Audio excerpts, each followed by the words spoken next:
கேக்குதாங்க? சுமாரா கேக்குதா? போன வருஷம் இதே மாதிரி தான் எடப்பாடியில் ஆச்சு.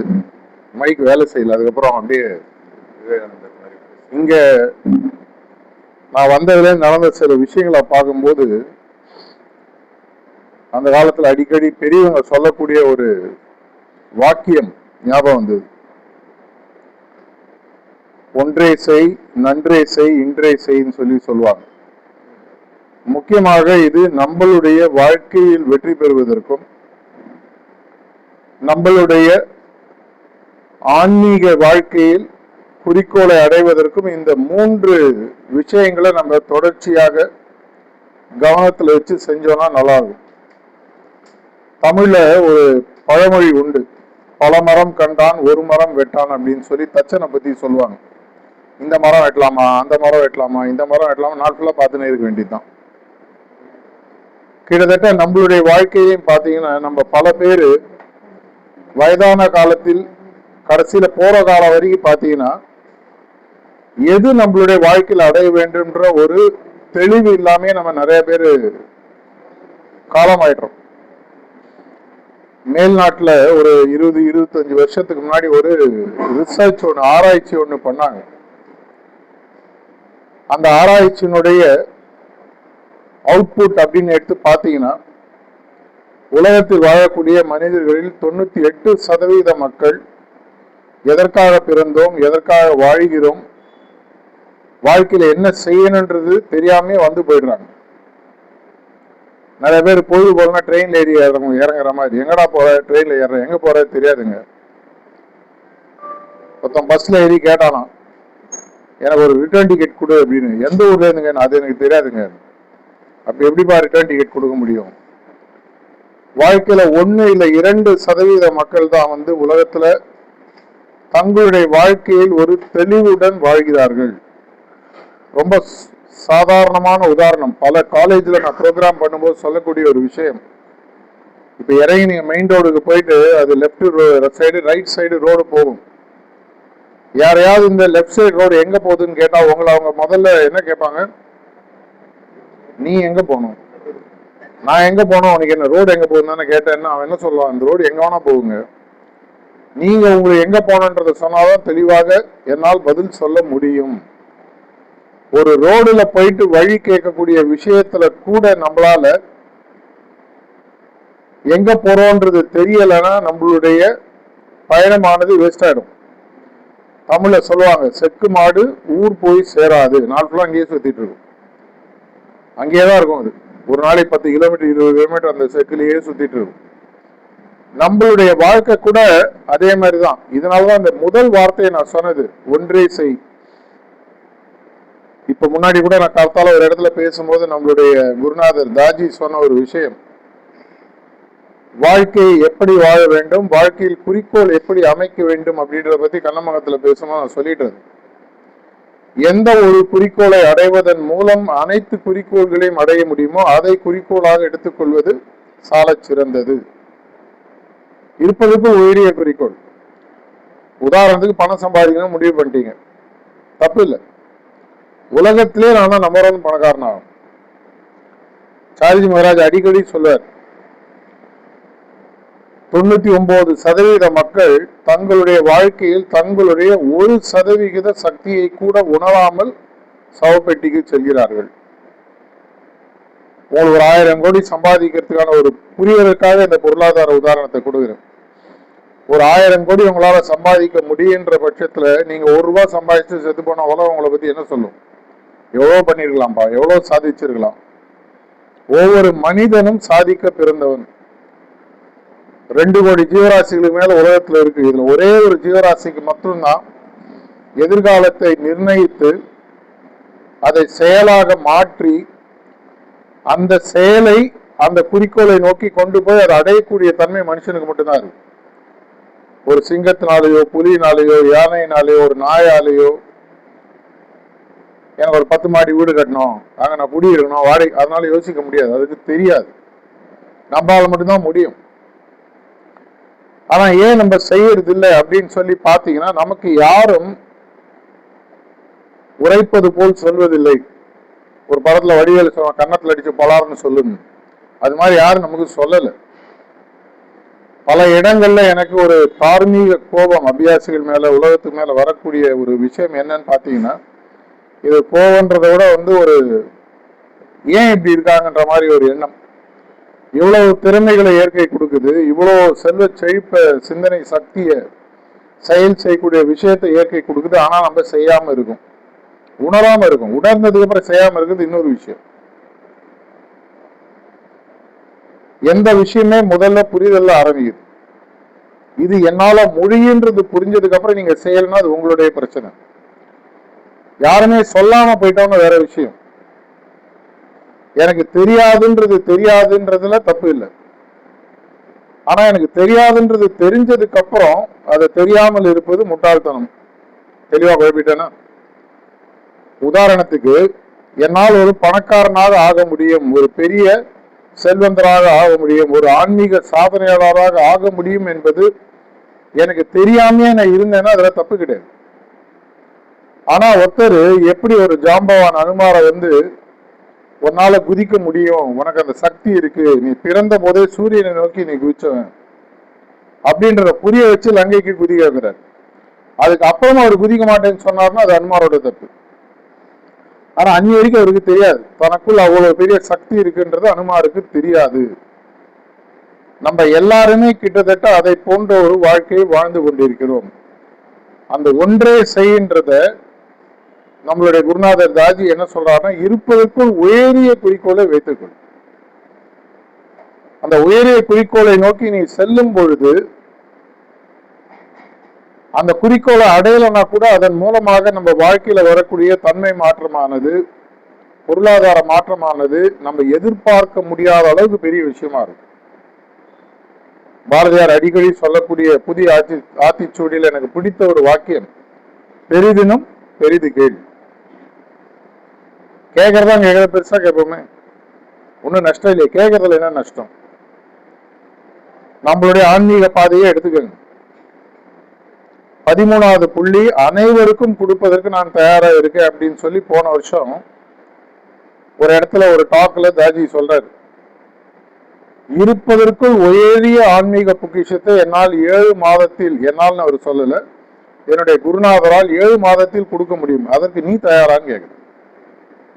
உங்களுக்கு இது புரியணும்னு சொன்னா, இந்த 7 மாதத்தில் எந்த குறிக்கோளை அவர் சொல்கிறார் என்றால், எந்த ஒரு குறிக்கோளை நீங்கள் சுயமாக அடைவதற்கு 1.5 to 2 கோடி வருஷங்கள் ஆகுமோ யோசிச்சு பாருங்க.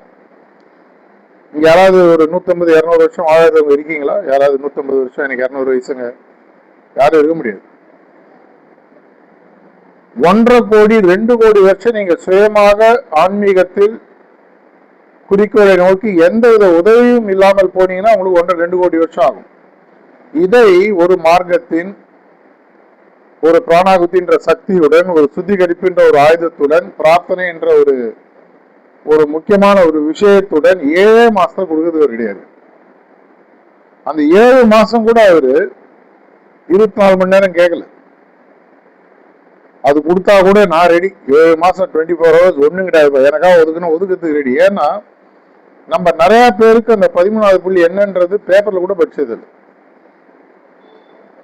எவ்வளவு பேருக்கு அந்த 13வது புள்ளியினுடைய தன்மை தெரியும்? தெரியலன்னா ஸ்பிரிச்சுவல் அனாட்டமின்ற புக் எடுத்து படிங்க, தமிழாக்கம் நடந்துட்டு இருக்கு, சீக்கிரம் வரும். அப்படி இல்லைன்னா உங்களுடைய சென்டர்ல, மையத்துல யாருக்கு இங்கிலீஷ் தெரியுமோ அவங்களை விட்டு அதை படிக்க சொல்லி தமிழாக்கம் பண்ணி கேளுங்க. ஒவ்வொரு புள்ளியின் சாராம்சம் என்ன, நம்மளுடைய யாத்திரா அப்படின்ற ஆன்மீக பிரயாணம் எப்படி நடக்கிறது, முதல் புள்ளியிலிருந்து 13வது புள்ளியை நோக்கி நம்முடைய முன்னேற்றம் எப்படி வருகின்றதை பத்தி அதுல ரொம்ப தெளிவாக சொல்றேன். இது ஒரு சில மனிதர்கள் மட்டும்தான் கிடைக்கும்னு சொன்னா நமக்குலாம் கோபம் வரணும். நான் ஒரு 4 மாசத்துக்கு முன்னாடி மதுரை ஜோன் போகும்போது அங்க ஒரு இடத்துல பேசும்போது, உண்மையான சமத்துவம் அப்படின்னு பாத்தீங்கன்னா ஹார்ட்ஃபுல்னஸ் மட்டும்தான். சமூக நீதி, சமத்துவம், உலகத்துல எவ்வளவு விஷயங்கள் பேசுறாங்க. உண்மையான சமத்துவம், உண்மையான சமூக நீதி, சமத்துவம் தான் என்ன, எந்த விதமான பாகுபாடும் இல்லாமல் எல்லோரையும் ஒரே மாதிரி பாவிப்பது. நம்மளுடைய மார்க்கத்துல மட்டும்தான் நீங்க எங்கேருந்து பிறந்தீங்க, நீங்க என்ன மதம், என்ன ஜாதி, உங்க படிப்பு என்ன, நீங்க எவ்வளவு சம்பாதிக்கிறீங்க, எதுவுமே யாரும் கேட்க மாட்டாங்க. தியானத்துக்கு ரெடியா வாப்பா உட்காரு, முடிஞ்சு போச்சு. அங்க எங்க அப்படி இப்படி ஒன்னு ரெண்டு நடக்கலாம், அது அவர்களுடைய புரியாமையை காட்டுகிறது. அதுக்காக சிஸ்டம்ல நம்ம தப்பு கண்டுபிடிக்க முடியாது. சமூக நீதின்றது என்ன அப்படின்னு உண்மையாகவே நீங்க படிச்சு பாத்தீங்கன்னா, கம்யூனிஸ்ட் சித்தாந்தம்லாம் நான் நிறைய படிச்சிருக்கு. உண்மையான சமூக நீதி என்பது உலகத்தில் இருப்பதற்குள் ஒரு உயரிய ஒரு இடத்தை அடைவது எல்லாராலையும் முடியணும், அதை அடைவதற்கான வழியும் கொடுப்பதுதான் உண்மையான சமூக நீதி. இது இரண்டும் ஹார்ட்ஃபுல்னஸ் பயிற்சியில எல்லாருக்கும் தங்கு தடை இல்லாம ஃப்ரீயா கிடைக்கும். 13வது புள்ளின்றது ரிஷிகளும் முனிவர்களும் அவர்களுக்கு கற்பனைக்கு எட்டாத ஒரு விஷயம். அவங்களுக்கு அது என்னன்னே தெரியாது. பாபுஜி மகாராஜ் அதை கண்டுபிடிச்சு உலகத்துக்கு சொல்றாரு. அந்த காலத்துல மேபி 1-2 பேர் தான் அதை நோக்கி போயிருக்கிறதா பாபுஜி மகாராஜ் சொல்றாரு. மற்றவங்களாம் யாரும் அந்த அளவுலாம் போவே இல்லை, மைண்ட் ரீஜனே தாண்டல அப்படின்றதெல்லாம் சொல்லியிருக்காரு. போய் பாருங்க, உங்களுக்கு தெரியும். இது அத்தனையும் கொடுக்குறது ரெடியா இருக்காரு. இன்னைக்கு நான் இதை உங்களுக்கு சொல்லிட்டேன், நீங்க கேட்டுட்டீங்க. இது கேட்டதுக்கு அப்புறம் அதை நோக்கி நான் போறதுக்கு தயாரா இருக்கேன்னா இல்லையான்ற முடிவை நீங்க தான் எடுக்கும். அதாவதுதான் சொல்லுவாங்க, குதிரைய தண்ணி வரைக்கும் அழிச்சு போகலாம், தண்ணி குடிக்கிறத நம்மளால பண்ண வைக்க முடியும், குதிரை தான் பண்ணியும். அதை போன்று உங்களுக்கு இருப்பதற்குள் ஒரு ஆன்மீக உயரிய பொக்கிஷத்தை கொடுப்பதற்கு 7 மாதத்தில் கொடுப்பதற்கு குருநாதர் தயாராக இருக்கிறார். நீங்கள் அதை பெறுவதற்கு தயாராக இருக்கீங்களா நீங்க தான் முடியும். எனக்கு மட்டும் இந்த ஆப்ஷனை கொடுத்து அடுத்த 7 மாசம் வேற எதையும் செய்யாது, எல்லாத்தையும் ஒதுக்கி வச்சிடும், தைரியமா ஒதுக்கி வச்சு போயிடும். என்னத்தை பெருசா இருந்தா மட்டும் என்னத்தை பண்ணிருப்போம். அதுல கூட என்ன கேட்க, ஒரு நாளைக்கு 2 மணி நேரம் கேட்கிறார், 1.5 to 2 மணி நேரம். அங்கதான் இந்த 2வது விஷயம் வருது, நன்றே செய். நன்றே செய்ன்றத நம்ம சில பேர் வேற மாதிரி புரிஞ்சுப்போம், நல்ல விஷயங்களை செய்யன்னு நினைச்சுப்போம். அப்படி அல்ல, ஒழுங்காக செய்தல், சரியான வழியை கண்டுபிடித்து செய்தல் தான் நன்றே செய் அப்படின்னு சொல்லி அர்த்தம். இந்த 13வது புள்ளியை நோக்கி இருப்பதற்குள் உயரிய ஆன்மீக குறிக்கோளை அவர் கொடுப்பதற்கு தயாராக இருக்கிறார். நான் வாங்குவதற்கு தயாரா இருக்கின்ற முடிவுக்கு வந்துட்டேன்னு சொன்னா அதற்கான பாதையை கண்டுபிடிக்கணும். இப்ப நீங்க வாழ்க்கையில ஒரு பெரிய பொருளாதார முன்னேற்றத்தை நோக்கி போகணும்னு ஆசைப்படுறீங்க, நல்லா படிக்கணும்னு ஆசைப்படுறீங்க, சொத்து சேர்க்கணும்னு ஆசைப்படுறீங்க. அடுத்தது என்ன பண்ணுவீங்க, இதை எப்படி செய்யணும் செயல் திட்டத்தை மனசுக்குள்ள தீட்டுவீங்க. அதற்கு எதெல்லாம் உதவியாக இருக்குன்னு கண்டுபிடிப்பீங்க. அதையெல்லாம் போய் செயல் திட்டமாக மாற்றி செயலா. ஒரு வீடு கட்டணும்னா முதல்ல என்ன பண்ணுவோம், ஒரு 5 மாடி வீடு கட்டணும், 4 மாடி வீடு கட்டணும்னா முதல்ல ஒரு ஆர்கிடெக்டை போட்டு ஒரு படம் பார்ப்போம், போட்டு ஒரு இன்ஜினியர்கிட்ட போயிட்டு அந்த படத்தை கொடுத்து இது எவ்வளவு செலவாகும், கட்டுமான பணி என்ன, எவ்வளவு லேபரு, எவ்வளவு எல்லாத்தையும் பார்த்து அதுல நம்மளுக்கு பணம் இருக்கான்னு பார்ப்போம். பணம் இல்லைன்னா பேங்க்ல போய் யார்கிட்ட போய் கடன் வாங்குவோம். அதுக்கப்புறம் அந்த வீடை கட்ட ஆரம்பிக்கும். ஏதோ ஒரு காலகட்டத்தில் வீட்டை கட்டிப்பார், கல்யாணம் பண்ணிப்பாருன்னு சொல்லுவாங்க. 1 வருஷமோ 3 வருஷமோ 5 வருஷமோ. போன வருஷம் ஒரு ஃபேமஸா ஒரு படம் வந்தது, 2 BHKவோ 3 BHKவோ பார்த்துருப்பீங்களே. இதெல்லாம் கரெக்டா சரத்குமார் அந்த படத்துல கட்டுறதுக்கு 20-25 வருஷம் ஆகும். வாழ்க்கையில அவர் கடைசியில முடிப்பார். ஆனா அதை முடிக்கிறார். ஏன்னா அவருடைய மனசுல அந்த குறிக்கோள் தெளிவாக இறங்கிடுச்சு, ஒரு சொந்த வீட்டுல போய் இருக்கணும். அதை போன்ற ஒரு குறிக்கோள் என்னுடைய ஆன்மீக வீடு தயாராக இருக்கு, கொடுக்கறதுக்கு அவர் ரெடியா இருக்காரு. நான் கட்டுறதுக்கு நான் ஹெல்ப் பண்ணும். கட்டுறதுக்கு செலவு இருக்கா, கிடையாது. மாசு பணம் கேட்கிறாரா, கிடையாது. பிராணாவதிக்கு காசு இருக்கா, கிடையாது. சுத்திகரிப்பு யார் பண்ணணும், நீங்க பண்ணணும். அப்பப்போ சிட்டிங் எடுத்துக்கணும். உங்களுக்கு ஒரே தேவை என்ன, அதற்கு நேரத்தை ஒதுக்கி நன்றே செய்தல். எப்படி மெடிடேட் பண்ணணும்னு தெளிவாக சொல்லியிருக்காரு. எதுவுமே நம்மளதுல கம்ப சூத்திரம் கிடையாது. எல்லாமே எல்லாருக்கும் ஈஸியா புரியுற மாதிரி பாபுஜி மகாராஜ் அடிக்கடி சொல்றாரு. உங்களுக்கு எந்த விதமான படிப்பறிவு இல்லை என்றால் கூட ஆன்மீகம் தெளிவாக புரியுற மாதிரி ஹார்ட்ஃபுல்னஸ் அமைஞ்சிருக்கு. காத்தால கண்ணை மூடி உட்காரு. உண்மையாக தியானம் செய்பவர் எப்படி செய்ய வேண்டும் சார்ஜி மகாராஜ் ஒரு தடவை சொன்னார். கண்ணை மூடி தியானத்துக்கு உட்கார்ந்தோன்னா கண்ணை திறக்கும்போது அங்க இருக்கணும்னு. அந்த தீவிரம் நம்மள்கிட்ட இருந்ததுன்னா, தாஜி அடிக்கடி சிரிச்சுனே சொல்றது, குறிக்கோளின் மேல் ஒரு தீவிரவாதிக்கு இருக்கக்கூடிய 100ல் 1 பங்கு கூட ஒரு ஆன்மீகவாதி இல்லைன்னு. அவன் துப்பாக்கி எடுத்து சொன்ன முடியுமா சுற்றுவான். நம்ம யாரும் அந்த மாதிரிலாம் பண்ண சொல்லு. உங்களுடைய ஆன்மீக முன்னேற்றத்திற்கு அந்த தீவிரத்தை, தீவிரவாதின்றவரும் சொல்றோம் இல்லை, எந்த ஒரு வாதத்தை முன்வைக்கிறார்களோ அந்த வாதத்திற்கு தீவிரமாக உழைப்பவர்கள். ஆன்மீக தீவிரவாதினா என்ன? உங்களுடைய குறிக்கோள் இருப்பதற்குள் உயரிய குறிக்கோளாக இருக்கக்கூடிய பட்சத்தில் அந்த குறிக்கோளை நோக்கி நான் முழுமையாக எனக்கு இருக்கக்கூடிய அனைத்து அஸ்திரங்களையும் பிரயோகிப்பதற்கு நான் தயாராக இருக்கிறேன். அதுக்கு அவர் கொடுக்கறதுக்கு ரெடியா இருக்க. என்னுடைய இன்ட்ரெஸ்டையும் என்னுடைய நேரத்தையும் நான் ஒதுக்கி வைக்கணும். நன்றே செய்யினா திட்டம் வகுத்தல். பாயிண்ட் பி கிளீனிங்னா என்ன? அதுக்காக இப்ப ஒரு 21 நாள் ஓடிட்டு இருக்கு. எவ்வளவு பேர் பாக்குறீங்கன்னு தெரியல. இன்னைக்கு 8வது நாள். ஒவ்வொரு நாளும் ஒவ்வொரு முக்கியமான